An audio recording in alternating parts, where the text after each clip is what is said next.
yapıyoruz ben iş ortağı gibi. Evet. Çalıştığımız işte bölge tanıtımı olsun. Hem şey olsun, sefer seyirci. Ekonomik olarak yansımalarını yapan işte bekleniyordu işte enflasyon. Buyurun başkanım. Buyurun geçelim başkanım. Geçsek. Eskiden patronumuz vardı. O da eski sınavda kalmadı açıkçası. Yani şu an sizin bu eğer bir ticari takside çalışan çocuklar, çalışan arkadaşlar böyle çıkmış. Niye çıkmış? Bu ben önceki bağlamacı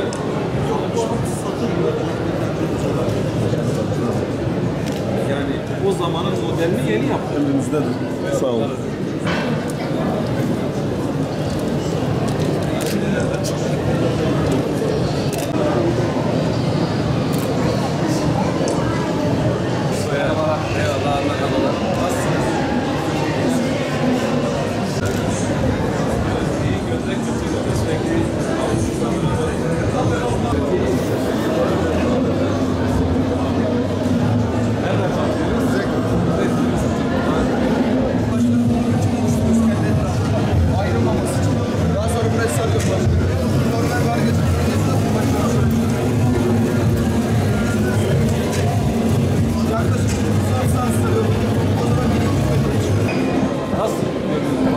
Fuar çok güzel.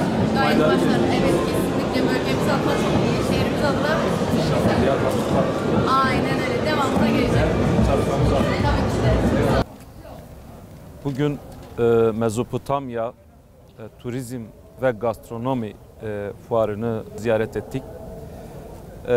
Ülkemizin birçok şehrinden veya dünyadan birkaç ülke bu Diyarbakır'da yapılan turizm ve gastronomi fuarına katılmışlardı. Bu yönüyle Diyarbakır'ın tanıtılması önemlidir. Son yılda özellikle burada birkaç fuar yapıldı.